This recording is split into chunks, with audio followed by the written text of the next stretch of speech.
में board exam में numericals कैसे होंगे, तुमसे न्यूमेरिकल्स बन ही नहीं रहे हैं। और उसकी सबसे बड़ी प्रॉब्लम तुम्हारे सामने है कि भैया फॉर्मूला किसमें किसकी वैल्यू कैसे लगानी है, तुम्हें सेकंडों में याद करा दूंगा, समझा दूंगा, जिससे तुम्हारे न्यूमेरिकल्स बहुत आसानी से बनने लगेंगे। जब भी हम कॉन्सेंट्रेशन ऑफ सॉल्यूशन की बात करते हैं तो सॉल्यूशन में ध्यान रखना, एक होता है तुम्हारा सॉल्यूट और एक होता है तुम्हारा सॉल्वेंट। इसके अलावा आपको जो जो प्रॉब्लम आ रही हो फिजिकल केमिस्ट्री में, और अगर आपको कोई भी सेशन मेरी हेल्प तरफ से चाहिए, मेरी कोई भी हेल्प चाहिए, तो मुझे कमेंट सेक्शन में जरूर बता देना। हाय एवरीवन, सबसे बड़ी प्रॉब्लम तुम्हारी अभी के लिए यह है कि केमिस्ट्री में बोर्ड एग्जाम में न्यूमेरिकल्स कैसे होंगे, तुमसे न्यूमेरिकल्स बन ही नहीं रहे हैं। और उसकी सबसे बड़ी प्रॉब्लम तुम्हारे सामने है कि भैया फॉर्मूला किसमें किसकी वैल्यू कैसे लगानी है, किस फॉर्मूले में किसका क्या मतलब है, मुझे ये समझ में ही नहीं आ रहा है। और हर बार की तरह तुम्हारा आयरन मैन आज एक बार फिर से तुम्हारे लिए एक बहुत ही अच्छी फॉर्मूला शीट लेके आ गया, जहां पे सारे फिजिकल केमिस्ट्री के फॉर्मूले तुम्हें सेकंडों में याद करा दूंगा, समझा दूंगा, जिससे तुम्हारे न्यूमेरिकल्स बहुत आसानी से बनने लगेंगे। तो चलिए शुरुआत करते हैं इस धमाकेदार फॉर्मूला शीट के सेशन में, जहां पे कंप्लीट तीनों चैप्टर के सारे फॉर्मूलाज विद डिटेल एक्सप्लेनेशन होने वाले हैं, जो तुम्हें हेल्प करेगा न्यूमेरिकल्स को बहुत जल्दी सॉल्व करने में। तो आओ शुरू करते हैं अपना पहला चैप्टर। तो सबसे पहले हमारा आता है सॉल्यूशन चैप्टर, जिसमें से न्यूमेरिकल तुम्हारे पेपर में डेफिनेटली एक या फिर दो या फिर 3 मार्क्स का भी न्यूमेरिकल यहां से बन सकता है बहुत आराम से। तो ध्यान से यहां पे देख लेना कि क्या क्या यहां पे फॉर्मूले हैं। सबसे पहले बात करते हैं कॉन्सेंट्रेशन ऑफ सॉल्यूशन की। जब भी हम कॉन्सेंट्रेशन ऑफ सॉल्यूशन की बात करते हैं तो सॉल्यूशन में ध्यान रखना, एक होता है तुम्हारा सॉल्यूट और एक होता है तुम्हारा सॉल्वेंट। गाइस, इस पूरे के पूरे फॉर्मूला शीट में जहां भी मैं सॉल्यूट की बात करूंगा मैं उसको बी बोलूंगा, सॉल्वेंट को मैं ए बोलूंगा। सबसे पहला फॉर्मूला आता है वेट बाय वेट परसेंटेज का। जिसकी भी वेट बाय वेट परसेंटेज निकालनी है, तुम उसका मास ऊपर, टोटल सॉल्यूशन का मास नीचे मल्टीप्लाई कर दोगे 100 से। ये मैंने सॉल्यूट का वेट बाय वेट परसेंटेज निकाला है क्योंकि बी ऊपर है। अगर मुझे सॉल्वेंट का निकालना होता तो मैं डब्ल्यू ए ऊपर रखता, टोटल को नीचे रखता। वहीं अगर मैं बात करूं वॉल्यूम बाय वॉल्यूम परसेंटेज, तो किसी भी एक की वॉल्यूम, जिसकी वॉल्यूम बाय वॉल्यूम परसेंटेज पूछी होगी, सॉल्यूट की तो सॉल्यूट की वॉल्यूम ऊपर, टोटल की वॉल्यूम नीचे, multiply by 100। Same weight by volume percentage में क्या करने वाले हो, ऊपर वेट रखोगे, नीचे टोटल वॉल्यूम रखोगे, मल्टीप्लाई बाय 100 कर दोगे। वही बात करो अगर पीपीएम में पार्ट्स पर मिलियन, ये केवल वही एप्लीकेबल होती है यहाँ पे सॉल्यूट के पार्टिकल्स बहुत माइन्यूट होते हैं, जैसे कि एयर में पॉल्यूटेंट्स या फिर जैसे कि पानी के अंदर मिनरल्स। तो वहां पे आपको क्या करना है, सॉल्यूट का मास ऊपर, क्योंकि सॉल्यूट ही कम मात्रा में होता है, ध्यान रखना पे सॉल्वेंट ऊपर नहीं आता, सॉल्यूट ही ऊपर आएगा हमेशा। नीचे आएगा टोटल का मास और 10⁻⁶ यानी कि पार्ट्स पर मिलियन, 1 मिलियन में कितने पार्ट्स है सॉल्यूट के। ध्यान रखना कैलकुलेशन करते वक्त यहां पे तुम WB को इस नीचे वाले फॉर्मूले से नेग्लेक्ट भी कर सकते हो, क्योंकि ये फॉर्मूला तभी एप्लीकेबल होता है जब सॉल्यूट नेग्लिजिबल अमाउंट में होता है। तो नीचे तुम इसको नेग्लेक्ट कर सकते हो कैलकुलेशन के टाइम पे। वही बात करूं मोलैरिटी में, मोलैरिटी को कैपिटल एम से डिनोट करते हैं, number of moles of solute divided by volume total of the solution in litres. अगर लीटर में नहीं है, मिलीलीटर में है, तो ऊपर 1000 से मल्टीप्लाई कर लेना उसे लीटर में कन्वर्ट करने के लिए। और अगर नंबर ऑफ मोल्स ना दे रखा हो, गिवन मास दे रखा हो सॉल्यूट का, तो गिवन मास अपॉन में नीचे मोलर मास कर देना।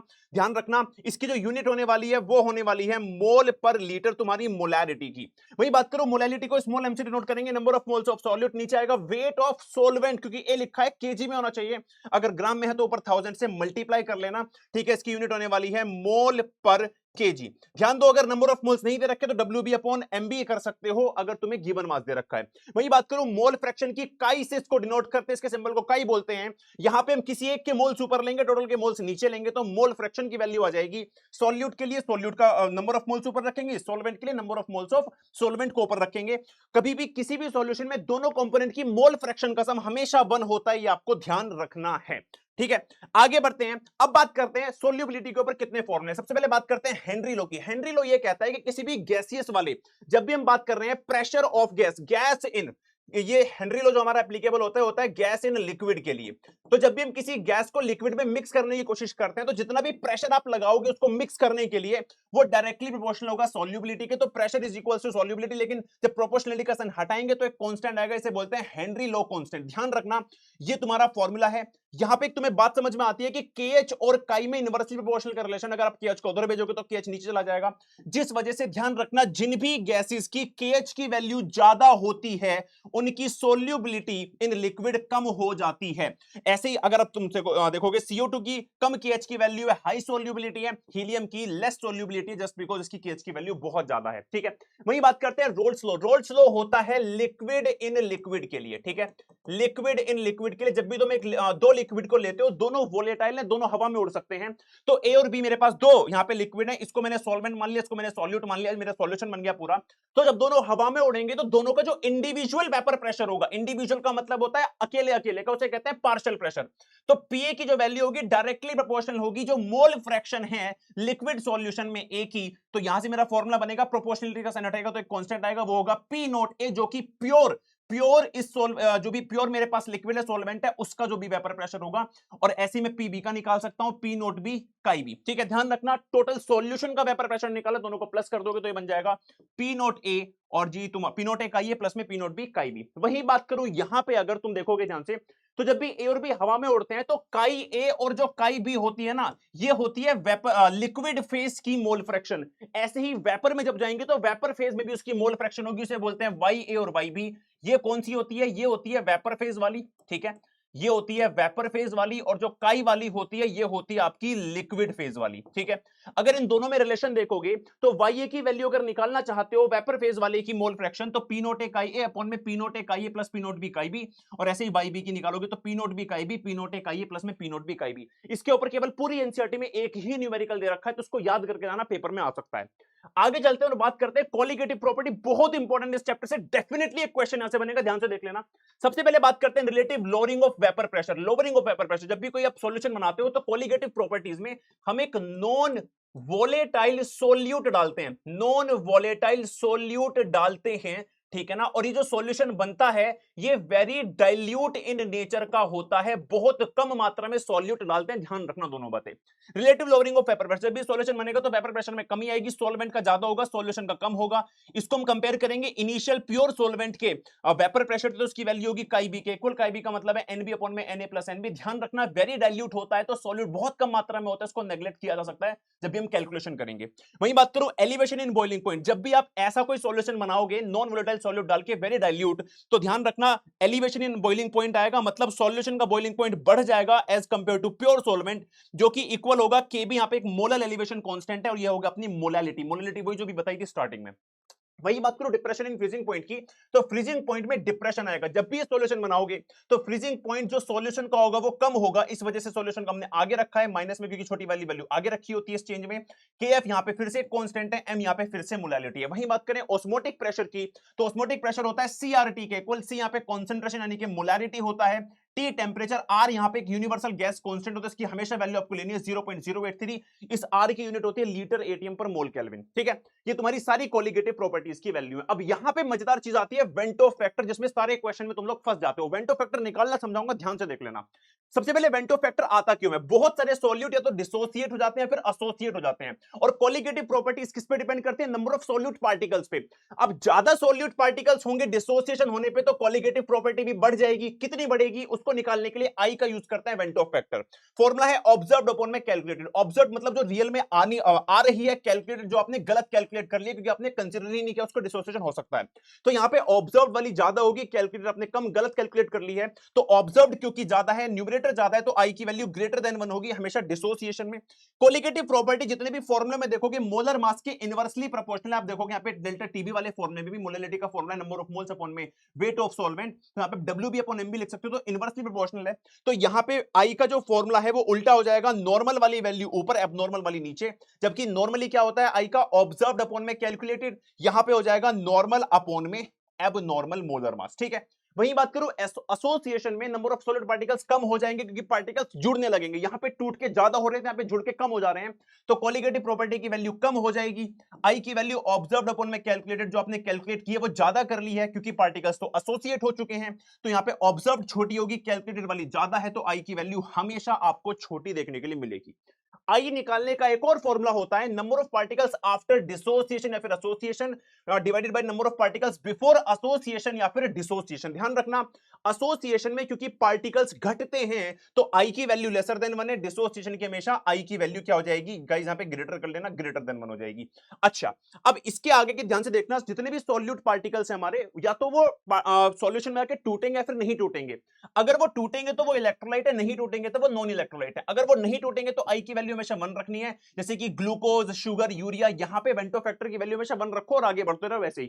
लेकिन इलेक्ट्रोलाइट है तो दो तरह के हो सकते हैं, स्ट्रॉन्ग या फिर वीक। स्ट्रॉन्ग का मतलब जो कंप्लीटली टूट जाते हैं, जैसे कि strong acid, strong base, salt. Strong acid जैसे कि HCl हो गया तुम्हारा, स्ट्रॉन्ग बेस जैसे कि तुम्हारा NaOH हो गया, सॉल्ट जैसे कि तुम्हारा NaCl हो गया।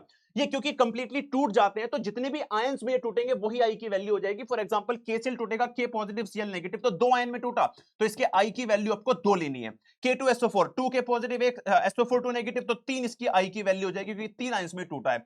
वही अगर मैं बात करूं वीक के लिए, तो वीक में हमेशा तुम्हें वीक इलेक्ट्रोलाइट हमेशा भी टूटता है ना गाइस, ध्यान रखना। तो ये क्या टूटता है, इसके लिए होता है हमारे पास डिग्री ऑफ डिसोसिएशन, मतलब कितना टूटा है, कंप्लीटली नहीं टूटा तो कितना टूटा है।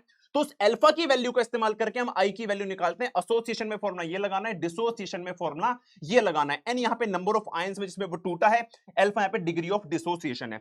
जब तुम्हारे पास आई की अंडरस्टैंडिंग आ जाएगी तो सारी कोलिगेटिव प्रॉपर्टी तुम्हें यहां पे क्या करनी पड़ेगी, मॉडिफाई करनी पड़ेगी। बस आई को मल्टीप्लाई कर देना जिससे कि वेंटो फैक्टर वाले को हम यहां पे इन्वॉल्व कर सके, ठीक है। वही बात चलती है अब हमारे अगले चैप्टर इलेक्ट्रोकेमिस्ट्री पे। इलेक्ट्रोकेमिस्ट्री हमारा बहुत इंपॉर्टेंट चैप्टर है, 9 मार्क्स का चैप्टर, यहां से न्यूमेरिकल आने के बहुत ही ज्यादा चांसेस हैं। तो सबसे पहले बात करते हैं standard EMF of the cell. किसी भी सेल का अगर ईएमएफ निकालना है तो वो होता है राइट साइड वाली का पोटेंशियल, राइट साइड वाली सेल का माइनस लेफ्ट साइड वाली सेल का पोटेंशियल। राइट साइड पे हमेशा कैथोड होती है, लेफ्ट साइड पे हमेशा एनोड होती है, और जो वैल्यू होती है हमेशा रिडक्शन पोटेंशियल की होती है। ध्यान रखना, जो तुम्हें गिवन होती है आप इनोड सेल निकाल सकते हो। उसके बाद बात करूं नर्स्ट इक्वेशन की, फिर नर्स्ट इक्वेशन से पहले आ जाओ गिब्स फ्री एनर्जी पे। अगर मुझे किसी भी रिएक्शन की गिब्स फ्री एनर्जी निकालनी है, energy to do free, energy to do useful work, तो फॉर्मूला होता है माइनस का NF ई नोट सेल। ध्यान रखना यहां पे N है नंबर ऑफ इलेक्ट्रॉन्स उस रिएक्शन में जो भी इन्वॉल्व हैं, ठीक है ना, number of reactions involved. F है तुम्हारा फेरेडे यानी कि 96,500 कोलम, और ई नोट सेल तुम्हारा क्या है, स्टैंडर्ड ईएमएफ है। यहां पे फॉर्मूले में माइनस होता है। अगर आपके डेल्टा जी की वैल्यू माइनस ही आ रही है, लेसर देन 0, मतलब एनर्जी घट रही है, मतलब काम हुआ है, काम हुआ है तो भैया एनर्जी घटेगी, तो प्रोसेस होगा स्पॉन्टेनियस। और अगर इसकी वैल्यू पॉजिटिव आ रही है, मतलब एनर्जी नहीं घट रही है, एनर्जी नहीं घट रही है मतलब शांति से बैठा, काम ही नहीं हो रहा है, मतलब नॉन स्पॉन्टेनियस, आपको ध्यान रखना है। वही बात करो नर्स्ट इक्वेशन की, तो किसी भी आप गैल्वेनिक सेल की इक्वेशन को देखोगे तो वहां पे एक रिडॉक्स रिएक्शन होती है। तो ई सेल जो होता है पूरी सेल का वो इक्वल होता है ई नोट सेल माइनस में RTNF ln, यहाँ पे नेचुरल लोग है प्रोडक्ट अपॉन में रिएक्टेंट की कॉन्सेंट्रेशन। ध्यान रखना कॉन्सेंट्रेशन रखते वक्त हमेशा प्योर सॉलिड की कॉन्सेंट्रेशन को नहीं लेते हो, क्योंकि प्योर सॉलिड मतलब सॉल्यूशन नहीं है, वो प्योर है, उसकी कोई भी कॉन्सेंट्रेशन होती नहीं है, वो कोई सॉल्यूशन ही नहीं बनाता। सॉल्यूशन बनाते हैं एक्वस सॉल्यूशन वाले। तो प्रोडक्ट में आप यहाँ पे ले लोगे अपने Zn2 पॉजिटिव को, अगर मैं इस वाले केस की बात करूं, और रिएक्टेंट में आप ले लोगे कॉन्सेंट्रेशन ऑफ Cu2 पॉजिटिव को। ध्यान रखना एन यहाँ पे नंबर ऑफ इलेक्ट्रॉन्स इन्वॉल्व है। फॉर एग्जांपल जिंक से जिंक 2 पॉजिटिव कैसे गया होगा भैया, -2 इलेक्ट्रॉन किए होंगे, और कॉपर 2 पॉजिटिव से कॉपर कैसे गया होगा, +2 इलेक्ट्रॉन दिए होंगे। तो यहाँ पे 2 इलेक्ट्रॉन्स इन्वॉल्व है, जिंक के 2 इलेक्ट्रॉन निकले जो 2 चले गए कॉपर के पास में, मतलब 2 इलेक्ट्रॉन्स इन्वॉल्व है। तो यहाँ पे एन की वैल्यू कितनी हो गई, इस केस में 2 हो गई, ऐसे आपको निकालनी है। आर की वैल्यू फिक्स है, टी यहाँ पे आपका टेम्परेचर है, एफ यहाँ पे 96,500 कोलम है, ई नोट सेल आप निकाल सकते हो right cathode minus left cathode का रिडक्शन पोटेंशियल से। अगर रिएक्शन 298 केल्विन पे हो रही है तो ध्यान रखना तुम लोग क्या कर सकते हो, इस नॉर्मल वाले लोग को हमेशा नेचुरल लोग को नॉर्मल लोग में कन्वर्ट करने के लिए 2.303 से मल्टीप्लाई करोगे। आर की वैल्यू पुट करी, टेंपरेचर तुम्हें दे दिया 298 केल्विन, 96,500 आपके फेरेडे की वैल्यू है, बस एन आपको नहीं पता। अगर तो इन सारी वैल्यू को अगर आप सोल्व कर लोगे, इन सबको अगर आप सोल्व कर लोगे तो आएगा एक number 0.059 N as it is log product upon में रिएक्टेंट। तो ये शॉर्टकट फॉर्मूला बन जाता है। ध्यान रखना ई सेल निकालने का 298 केल्विन पे सबको छोड़ के आप इस वाले फॉर्मूले को डायरेक्टली भी लगा सकते हो। ये कहां से आया 0.059, इन सारी कांस्टेंट वैल्यूज को पुट करके। ये कब होगा, जब आपकी रिएक्शन आपको बता रही है कि भैया 298 केल्विन पे ही रिएक्शन हो रही होगी। अब ये तो हो गई नर्स्ट इक्वेशन। नर्स्ट इक्वेशन अगर सिंगल, देखो ये यहां पे पूरी कंप्लीट अपनी रिडॉक्स रिएक्शन हो रही है। मान लो मैं किसी एक सेल की रिएक्शन को ले लूं जहां पे बस खाली है तो ऑक्सीडेशन या फिर खाली रिडक्शन हो रहा है। ये एनोड की मैंने खाली रिएक्शन ले ली जहां पे बस ऑक्सीडेशन हो रहा है, तो इसके लिए भी आप अपनी नर्स्ट इक्वेशन लिख सकते हो, E cell equals to E naught cell minus RT upon में NF। यहां पे N की वैल्यू कितनी हो जाएगी, 2 हो जाएगी, नेचुरल लॉग तुम्हारा जिंक 2 पॉजिटिव अपॉन में 1। क्यों, क्योंकि प्रोडक्ट तो ये है लेकिन रिएक्टेंट में कोई भी कॉन्सेंट्रेटेड सॉल्यूशन नहीं है मेरे पास, प्योर सॉलिड इक्विलेटरल्स को हम कभी भी लेते नहीं, तो खाली 1 लिख देंगे। अगर नस्ट इक्वेशन इक्विलिब्रियम की बात चल रही है, अगर एक सेल इक्विलिब्रियम पे आ गई है, इक्विलिब्रियम का मतलब है सेल काम ही नहीं कर रही है, कुछ चेंज ही नहीं हो रहा, मतलब ऐसे में ई सेल की वैल्यू को 0 रखोगे, और जो प्रोडक्ट अपॉन में रिएक्टेंट की वैल्यू होती है, क्योंकि इक्विलिब्रियम आ गया है, प्रोडक्ट अपॉन में रिएक्टेंट क्या कहलाता है? Equilibrium constant. इक्विलिब्रियम कांस्टेंट का फॉर्मूला ही होता है प्रोडक्ट की कंसंट्रेशन अपॉन में रिएक्टेंट की कंसंट्रेशन एट इक्विलिब्रियम। तो इसको आप के इक्विलिब्रियम लिख दोगे। बहुत बार क्वेश्चन आपसे के इक्विलिब्रियम की वैल्यू पूछता है इस फॉर्मूले से, तो ई सेल को आपको 0 रखना है। वही बात करूं आगे कंडक्टिविटी की, तो कंडक्टिविटी को कप्पा से डिनोट करते हैं, फॉर्मूला होता है conductance multiply cell constant L by A. इसे कंडक्टिविटी, इसे कंडक्टेंस, इसे सेल कांस्टेंट कहते हैं। यूनिट की बात करूं तो कंडक्टेंस की यूनिट होती है साइमन, और लीटर अपॉन में नोट लीटर, लेंथ अपॉन में एरिया। तो लेंथ की यूनिट मान लो मीटर, इसकी मीटर स्क्वायर, तो कट के हो जाएगा मीटर इनवर्स। तो यहां पे आपका मीटर इनवर्स आ गया एल अपॉन ए का। मोलर कंडक्टेंस की बात करूं तो मोलर कंडक्टेंस का फॉर्मूला है kappa multiply 1000 divided by molarity. ठीक है, यूनिट क्या होगी? साइमन मीटर स्क्वायर पर मोल तुम्हारी यूनिट होगी मोलर कंडक्टेंस की।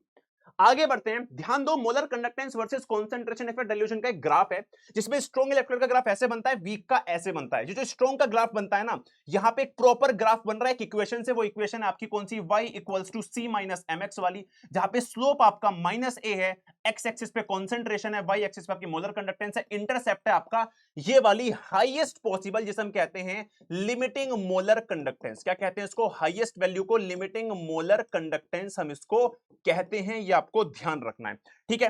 अब जितनी भी वीक इलेक्ट्रोलाइट है, वो वीक इलेक्ट्रोलाइट पता है क्यों होती है? क्योंकि जब वो टूटती हैं तो वो वापस से जुड़ के वापस आने लगते हैं, इक्विलिब्रियम आ जाता है। तो इक्विलिब्रियम के टाइम पे मान लो कॉन्सेंट्रेशन है सी माइनस सी अल्फा, और सी अल्फा, अल्फा यहाँ पे डिग्री ऑफ डिसोसिएशन है।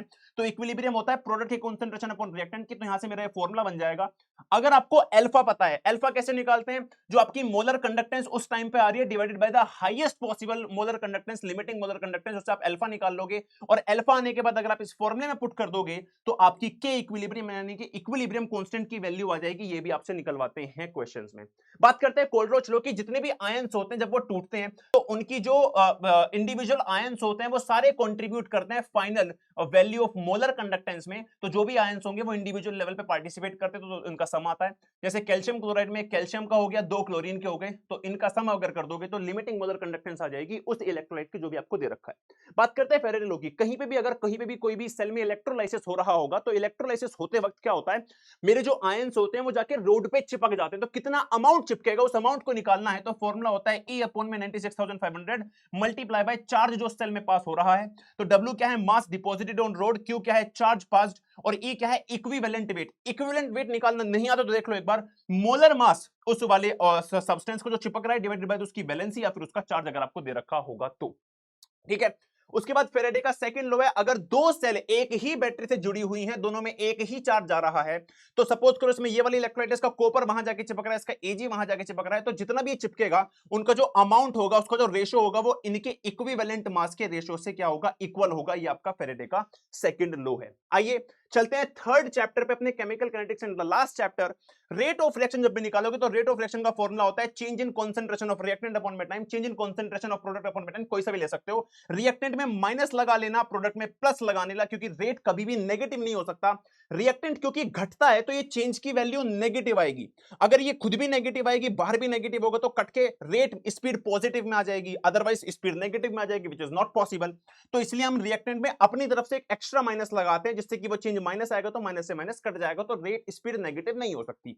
अगर मेरे पास कोई भी इक्वेशन है उसके स्टोइचियोमेट्रिक कोएफिशिएंट है, तो रेट ऑफ रिएक्शन निकालने के लिए आपको स्टोइचियोमेट्रिक कोएफिशिएंट को डिवाइड में लेना होता है। ध्यान रखना, अगर आप किसी रिएक्टेंट की बात करोगे तो उसकी इस वैल्यू को change upon time, change in concentration upon change in time को रेट ऑफ डिकम्पोजिशन भी लिख सकते हो, और जो बन रहा है उसको रेट ऑफ फॉर्मेशन भी लिख सकते हो। इस फॉर्म में भी रिएक्शन को लिखा जा सकता है। रेट कभी भी नेगेटिव नहीं होते, इसलिए यहां पे आपको नेगेटिव लगाने की जरूरत नहीं होती। इन वाले फॉर्मूले में नेगेटिव लगाने की जरूरत या फिर पॉजिटिव लगाने की जरूरत होती है, ठीक है। उसके बाद बात करें अगर मैं रेट लो की, तो रेट लो क्या होता है? किसी भी रिएक्शन के लिए जो रेट होता है वो डायरेक्टली प्रोपोर्शनल होता है उसकी रिएक्टेंट की कॉन्सेंट्रेशन के। प्रोपोर्शनली कैसे हटता है? तो रेट कांस्टेंट आएगा, इसकी पावर में एक नंबर होता है उसे हम कहते हैं ऑर्डर ऑफ रिएक्शन। आपसे पूछा जाएगा ऑर्डर ऑफ रिएक्शन, तो क्या करना है? पावर को सम कर देना है, ठीक है ना। उसके बाद अगर मैं बात करूं इंटीग्रेटेड रेट लो की, जीरो ऑर्डर के लिए पहला फॉर्मूला है A0 minus AT equals to KT, जहां पे A0 है इनिशियल कॉन्सेंट्रेशन, AT है concentration at time T, K rate constant है। और अगर तुमसे पूछ लिया है टी हाफ यानी कि हाफ लाइफ, तो फॉर्मूला होगा A0 अपॉन में 2 के। A0 क्या है? हमेशा इनिशियल कॉन्सेंट्रेशन होती है, कि आपका रेट कांस्टेंट है। Integrated rate law first order की अगर मैं बात करूंगा तो फॉर्मूला होगा KT equals to 2.303 log A naught upon में AT। टी हाफ की वैल्यू 0.693 अपॉन में के यहाँ पे क्या है अगेन अपना कांस्टेंट है। आर्हीनियस इक्वेशन की बात करूंगा तो k इक्वल्स टू ए ई की power minus E A by R T. के यहाँ पे रेट कांस्टेंट है, ए यहाँ पे ओरिजिनियस का फैक्टर है और ई ए यहाँ पे किसी भी रिएक्शन के लिए एक्टिवेशन एनर्जी है जो उसको प्रोडक्ट बनाने में हेल्प करती है। अगर मैं बात करूं टेम्परेचर डिपेंडेंसी की तो सपोज करो अगर इनिशियली T1 टेम्परेचर है तो K1 रेट कांस्टेंट है, टेम्परेचर बढ़ाते हो तो रेट कांस्टेंट बढ़ जाता है, कितना बढ़ेगा उसके लिए फॉर्मूला यूज करेंगे log K2 अपॉन में K1 ये यानी कि आपकी एक्टिवेशन एनर्जी 2.303 आर। आर यहाँ पे फिर से आपका वही कौन सा जी तुम्हारा जल्दी से बताओ मुझे 0.083 वाला 1 upon T1 minus 1 upon T2। यहां से आप K2 की वैल्यू निकाल सकते हो। इफेक्ट ऑफ कैटलिस्ट, जब भी कैटलिस्ट का यूज करते हैं तो हमारी जो एक्टिवेशन एनर्जी है वो कम हो जाती है, चेंज हो जाती है। तो कितनी चेंज होगी तो log K2 अपॉन में K1 EA1 minus EA2 upon में 2.303 RT। ये आपको फॉर्मूले का यूज करना है। बस यही फॉर्मूले हैं आपके जो आपको यूज करने हैं इस पूरे चैप्टर में। आई होप कि आपको समझ में आ गया होगा। इसके अलावा आपको जो जो प्रॉब्लम आ रही हो फिजिकल केमिस्ट्री में और अगर आपको कोई भी सेशन मेरी हेल्प तरफ से चाहिए, मेरी कोई भी हेल्प चाहिए तो मुझे कमेंट सेक्शन में जरूर बता देना। मैं तुम्हारे लिए वो हर एक चीज प्लान कर लूंगा जो तुम मुझसे बोलोगे। इस पूरी की पूरी सेशन की जो आपकी स्लाइड है, जो पूरी की पूरी पीपीटी है, वो आपको पीडब्ल्यू की ऐप पे मिल जाएगा। नीचे आपको लिंक का डिस्क्रिप्शन का लिंक डिस्क्रिप्शन में दे दिया जाएगा, तो उसको देख लेना आराम से और ये पूरी पीडीएफ को एक बार रिवाइज कर लेना क्योंकि मैक्सिमम आपको यहां से फॉर्मूले से क्वेश्चन पेपर में मिलने वाले हैं फिजिकल केमिस्ट्री में। अच्छे से समझना। Thank you so much, bye everyone, मिलते हैं अगली सेशन में, अगली वीडियो में। Bye guys.